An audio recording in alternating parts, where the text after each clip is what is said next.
রাজধানী কেন্দ্রিক নয়, পরিষেবা পৌঁছে দিন রাজ্যের জেলা স্তরেও। আজ এই আহ্বান রাখলেন রাজ্যের সমাজ কল্যাণ সমাজ শিক্ষা দপ্তরের মন্ত্রী টিঙ্কু রায়। আগরতলায় বিশ্ব ফিজিওথেরাপি দিবস উদযাপনের মঞ্চে দাঁড়িয়ে the Indian association of physiotherapy Agartala শাখার প্রতি এই আহ্বান জানিয়েছেন মন্ত্রী। আজ বিশ্ব ফিজিওথেরাপি দিবস উদযাপন করে এই সংগঠন। তাদের আয়োজিত অনুষ্ঠানে উপস্থিত ছিলেন মন্ত্রী টিঙ্কু রায়।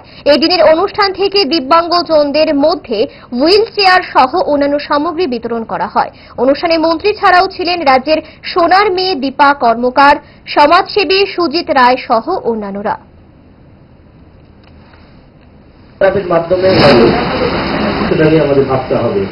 আমরা পাই ইতিমধ্যে 40,000-এর বেশি ইউআইডি কার্ড, যাদেরকে অর্থাৎ সরকারিভাবে স্বীকৃতি দেওয়া হয়েছে যে আপনারা দিব্যাঙ্গ। 10 বছর না হলে সেটা দেওয়া হয় না। তো যারা একদম বয়স্ক, যাদের ধরুন 80 বছর 70 বছর হয়েছে, তারাও ইউআইডি কার্ড বানায়নি। আর যাদের 10 বছর তারাও এখনো তৈরি করেনি, তারপরেও 40,000 আমরা দিয়েছি। এই জন্যই বলছি এটা 70,000-এর কাছাকাছি দিব্যাঙ্গ রয়েছে। তো এই সংখ্যাটার মধ্যে কিন্তু বড় সংখ্যায় আপনাদের পরিষেবা তাদের দিতে হয়।